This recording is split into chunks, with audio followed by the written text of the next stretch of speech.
Hello and welcome to Aviation Institute, and I wish you all a very good morning. I hope you all are fine. आप सब अच्छे हैं, सबका तबीयत ठीक है, सब लोगों का प्रिपरेशन भी अच्छा चल रहा है कि नहीं? तो आई होप सबका प्रिपरेशन अच्छा चल रहा है। तो रोज़ की तरह आज भी आ गई हूँ मैं हूँ पल्लवी, और आप सबके लिए मैं रोज़ 10 वोकेबुलरी वर्ड्स लाती हूँ जो कि हमारा हिंदू एडिटोरियल्स के ऊपर बेस्ड होता है। तो आज के टॉप 10 वोकेबुलरी भी मैं लेके आ गई हूँ, जो कि द हिंदू एडिटोरियल से निकाला हुआ है। The most important words, top 10 important vocabulary words जो कि द हिंदू एडिटोरियल से चुन के लाया गया है आप सबके लिए, जो कि एग्ज़ाम के पर्सपेक्टिव से बहुत ही ज़्यादा इम्पोर्टेंट है। Okay, for any government exam you are preparing for, or for any entrance exam that you are preparing for, or any other competitive exam you are preparing for, these 10 vocabularies per every day. Okay, these 10 vocabularies every day extracted from the Hindu editorials, okay, extracted from the Hindu editorials is going to be very important for you. और जैसे कि मैंने promise किया था, अगर आप हर रोज़ follow करते हैं मेरे वीडियोस को, अगर आप रोज़ फॉलो करते हैं तो आपको पता होगा कि हम लोग लास्ट वीक हम लोग कर रहे थे वो जो 3 ईडियम्स रेगुलरली हम लोग करते हैं। Every day I bring to you 3 new idioms जो कि आपको कॉमनली बुक्स में नहीं मिलने वाले। ओके, जो कि आपको कॉमनली बुक्स में नहीं मिलने वाले। It's a different kind of idioms, it is uncommon idioms जो कि आपको एग्जाम्स में सिर्फ दिख जाते हैं कभी कभी। ओके, नाउ लास्ट वीक हम लोग कर रहे थे animal idioms. Okay, if you are following our videos, if you are following my videos regularly, अगर आप वोकैब्स का डेली डोज ऑफ वोकैब्स का वीडियोस फॉलो करते हैं तो लास्ट वीक हम लोग एनिमल ईडियम्स कर रहे थे। This week we are going to do body idioms. Okay, so our topic of this week is going to be body idioms. तो body idioms की कैटेगरी में हम लोग इस वीक में डिस्कशन करेंगे। ओके, तो चलिए देख लेते हैं बिना डिले किए। तो मैं हर रोज़ हमारा दिन, आपका दिन, मेरा दिन, सबका दिन मैं शुरू करती हूँ एक मोटिवेशन के साथ। तो आज का मोटिवेशन देख लेते हैं। आज का हमारा मोटिवेशन क्या है? आज का हमारा मोटिवेशन है sometimes letter becomes never, so do it now. Okay, so it is a motivational quote जिसका मीनिंग क्या है? इसका मीनिंग है कभी कभी हम लोग सोचते हैं कि थोड़ी देर बात करेंगे, या थोड़ी दिन बात करेंगे, या कल करेंगे। ओके, तो हम लोग ये जो नेवर सोचते हैं, तो ये जो लेटर हम लोग सोचते हैं कि let me do it later, हाँ तो मुझे ये बाद में करने दो, ठीक है। तो ये लेटर जो है कभी कभी नेवर बन जाता है। ओके, ये लेटर जो है ये कभी कभी दोस्तों नेवर बन जाता है। मतलब ये जो लेट हो गया करने में, या फिर कल करेंगे, परसों करेंगे, थोड़ी देर बाद करते हैं, ये कभी कभी और कभी हो ही नहीं पाता है। तो ये नेवर बन जाता है, मतलब कभी नहीं। तो कल करेंगे, परसों करेंगे, ये क्या हो जाता है? कभी कभी क्या होता है कि ये और कभी भी नहीं होता है। तो डीले होते होते ये बिल्कुल एक्सटिंग्विश हो जाता है, बिल्कुल हमारे दिमाग से निकल जाता है। So don't delay. अगर कोई अच्छा काम करने जा रहे हैं, अगर सोच रहे हैं कि कोई गवर्नमेंट एग्ज़ाम के लिए तैयारी करेंगे, ओके, अगर सोच रहे हैं कोई गवर्नमेंट एग्ज़ाम के लिए तैयारी करेंगे, तो उसको सीरियसली कीजिए, उसको सीरियसली लीजिए। मैं कहूँगी कि उसको सीरियसली लीजिए आज से। So do it now, don't wait for tomorrow, because sometimes later, कभी कभी लेटर जो है वो नेवर बन जाता है दोस्तों। कभी कभी लेटर जो है वो नेवर बन जाता है, और वो नेवर फिर कभी नहीं होता है। Never means not ever. Okay, so no plus ever becomes never, मतलब कभी भी नहीं होता है, जिसका मीनिंग होता है नेवर। तो अपने इच्छा को नेवर मत बनाइए, अपने इच्छा को मोटिवेट कीजिए, इंस्पायर कीजिए खुद को कुछ अच्छा करने के लिए, जीवन में कुछ हासिल करने के लिए, to reach that level, reach that highest point in your life. Okay guys, so let us start our day. Let us start with our first vocabulary of today. Today's first vocabulary, हमारा आज का पहला vocabulary है slate. Slate is itself a verb. ये एक verb है जिसका meaning होता है आलोचना करना या फिर क्रिटिसाइज सीवियरली, मतलब किसी को बहुत क्रिटिसाइज करना, मतलब किसी के काम के अंदर बहुत खामियां निकालने का मतलब होता है स्लेट. ओके, इसके सिनोनिम्स जो है हो सकते हैं अटैक, पाइलरी, लम्बास्टे या फिर रिवाइल. इसके एंटोनिम्स हो सकते हैं applaud, acclaim, compliment, admiration. How to use it in a sentence, इसको सेंटेंस में कैसे यूज़ करें देख लेते हैं. The play was slated by the critics. तो वो जो प्ले था, प्ले मतलब ड्रामा कह सकते हैं.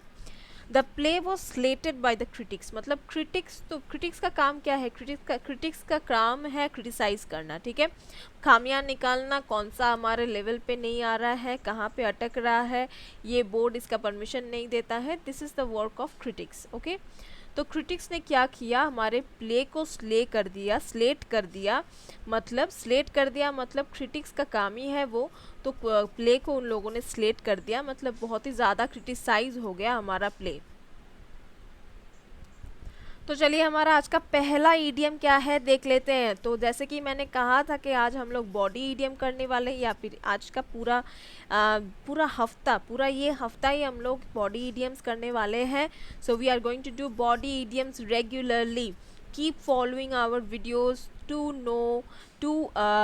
Make a list of body idioms guys. Okay, so you must, सिर्फ आपको बॉडी ईडियम्स पता चलने से ही नहीं चलेगा, आपको बॉडी ईडियम्स या फिर कोई भी ईडियोमैटिक एक्सप्रेशन का इस्तेमाल भी समझना पड़ेगा, और वो भी हम लोग डिस्कस करते हैं वीडियो में. ओके, तो body idioms, it is a body idiom, obviously I have told you that. तो जो कि है बॉडी ईडियम क्या है, बस्ट माई चॉप्स. तो बस्ट माई चॉप्स, इसका मीनिंग क्या होता है, what do you mean by bust my chops. Bust my chops का मीनिंग होता है से समथिंग इंसल्टिंग.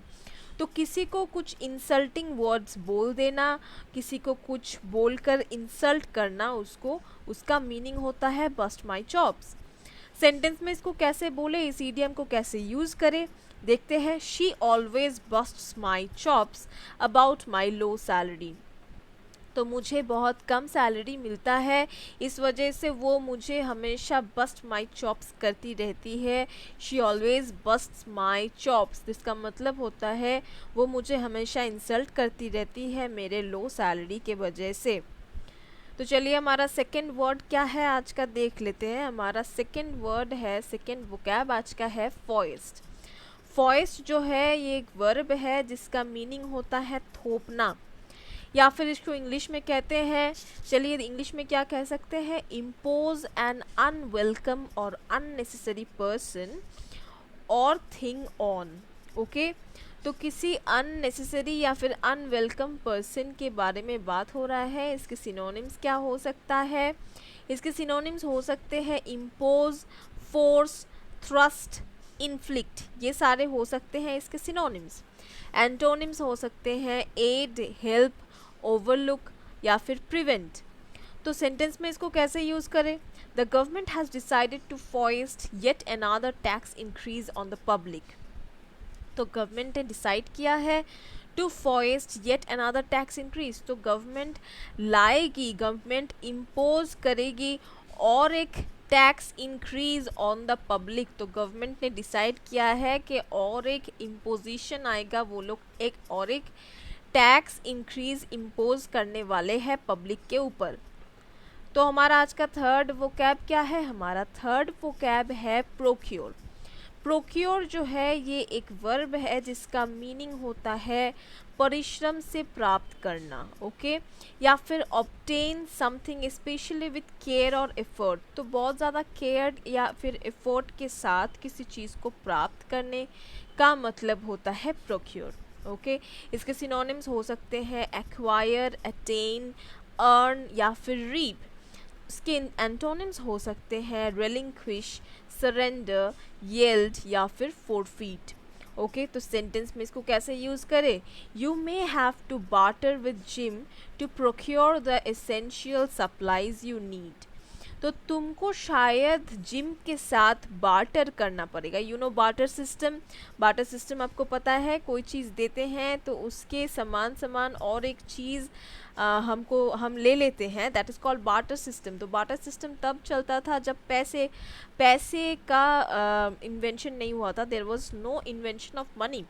तो मनी या फिर पैसे का इन्वेंशन जब नहीं हुआ था तब बार्टर सिस्टम चलता था। मतलब मुझे अगर सब्ज़ी ख़रीदना है तो मुझे जितने प्राइस का सब्ज़ी ख़रीदना है उतने प्राइस के जैसे कोई सामान मैं लेके जाऊंगी, तो उसके एक्सचेंज में मुझे वो उतने अमाउंट का सब्ज़ी मिलने वाला है। ठीक है, तो दिस इज़ बार्टर सिस्टम। तो क्या है?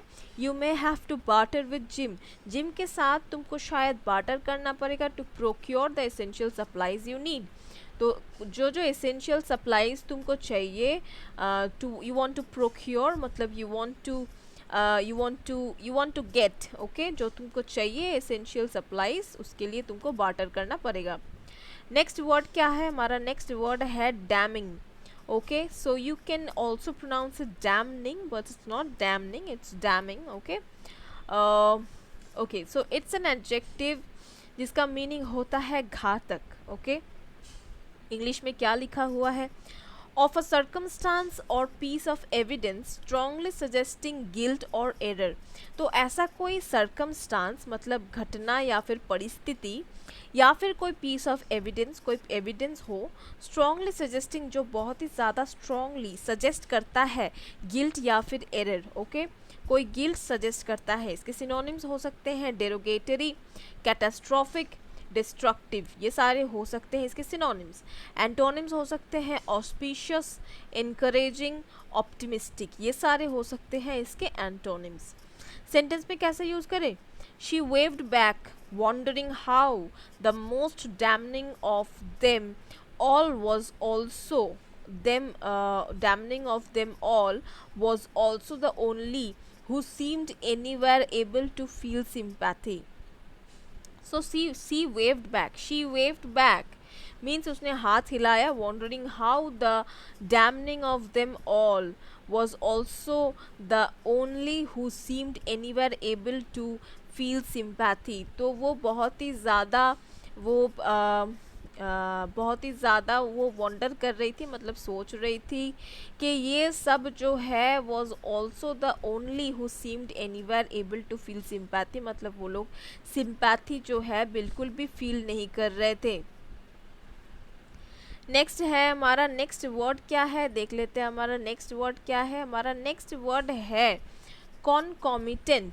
कॉन्कॉमिटेंट हमारा जो है ये नाउन है जिसका मीनिंग है आनुषंगिक। ओके आनुषंगिक इसका मीनिंग होता है अ फेनोमेनन दैट नेचुरली अकम्पनीज और फॉलोज समथिंग। तो कोई ऐसी चीज़, कोई ऐसी घटना जो कि दैट नेचुरली अकम्पनीज और फॉलोज समथिंग, तो किसी चीज़ को कोई चीज़ फॉलो करता है, उसके पीछे पीछे जाता है, का मीनिंग होता है कॉन्कॉमिटेंट। सिनोनिम्स इसके हो सकते हैं अकम्पैनीमेंट, कोरोलरी या फिर एडजंक्ट।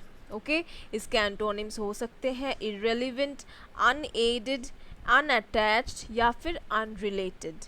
इसको सेंटेंस में कैसे यूज़ करें? Puberty is the stage of life where adolescents begin to experience concomitant changes in their bodies, their emotions and their view of their parents.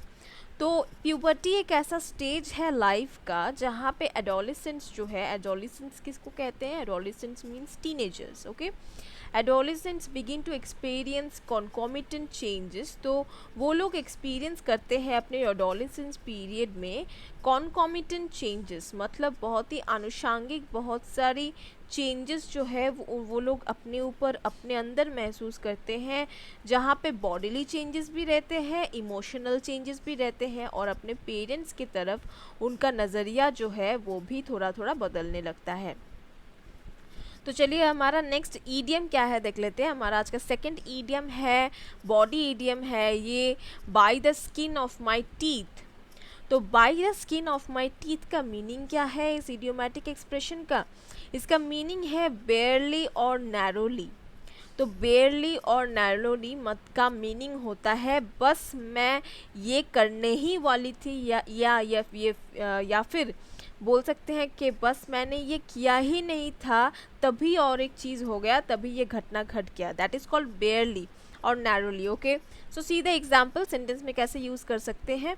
I finish the test by the skin of my teeth just before the bell wrong.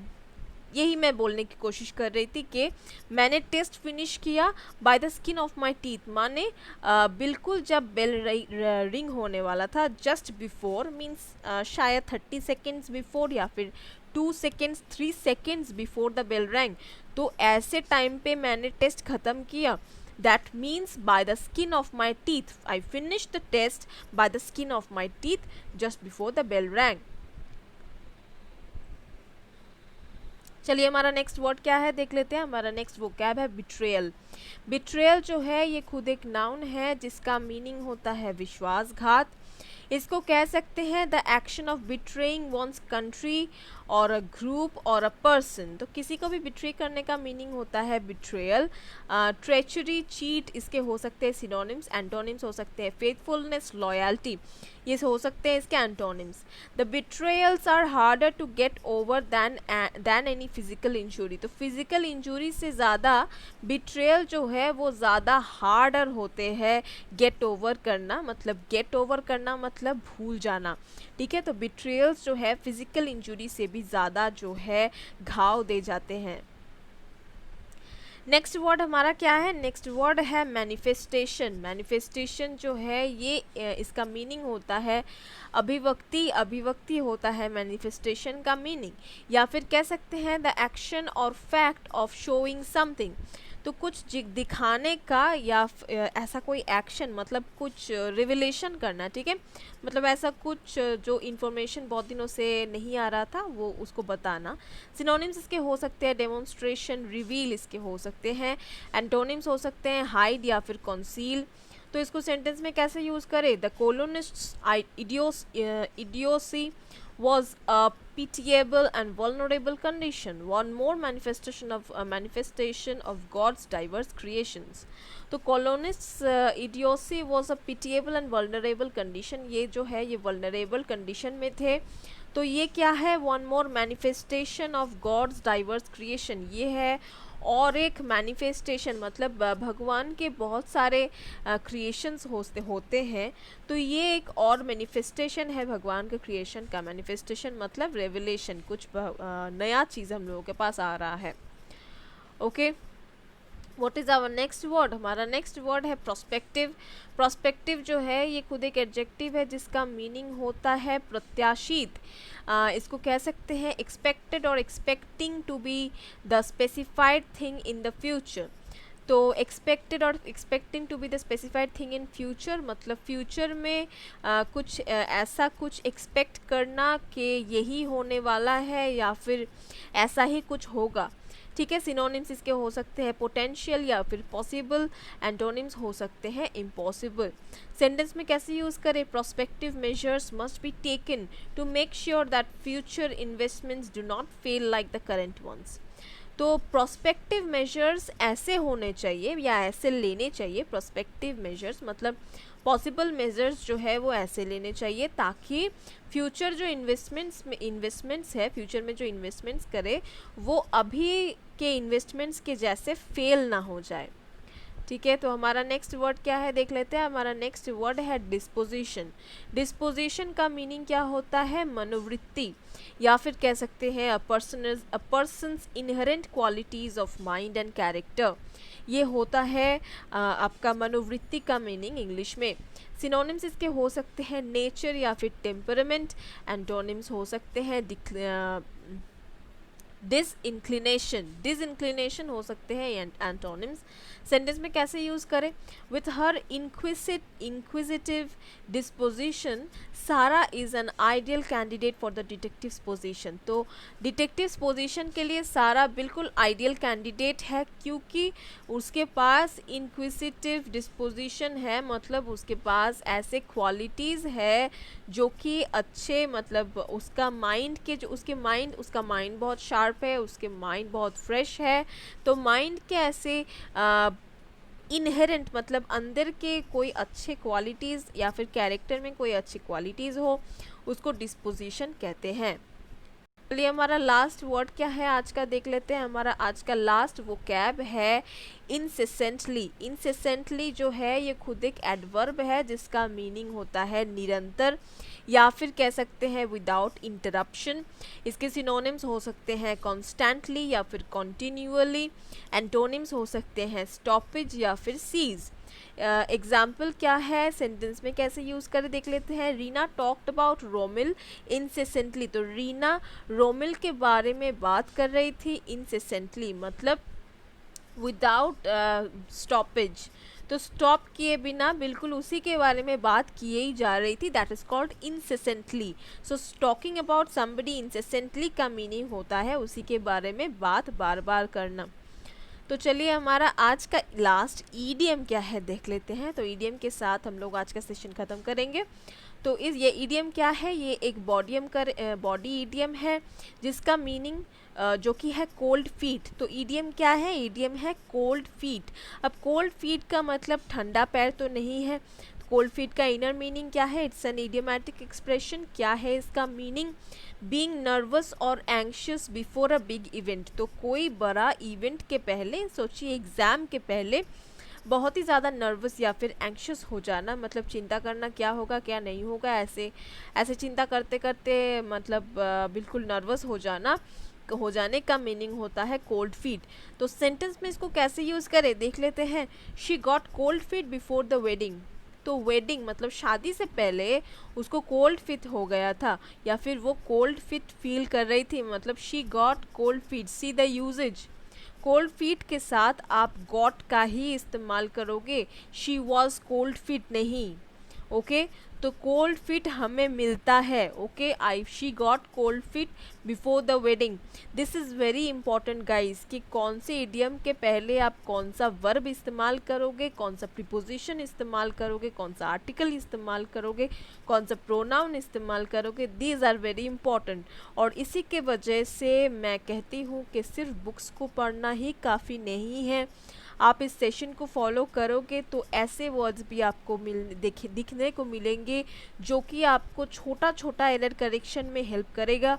And छोटे छोटे बूंद बूंद से ही सागर बनता है। छोटे छोटे error solve करोगे तो आप देखोगे कि एक दिन आपका सिलेबस ही ख़त्म हो चुका है। Okay guys, so this was our 10 vocabularies with 3 idioms. Today we have done body idioms, and through the whole week, this week the whole week we are going to do body idioms. Okay guys, so this was our 10 vocabs and 3 idioms, and this was the end of our class. I hope you like the session. If you like the session, don't forget to like, share and subscribe our channel. And yeah, don't forget to comment, because your comments are very useful for us to grow. Okay, and don't forget to hit the bell icon so that you get all the recent updates. Thank you.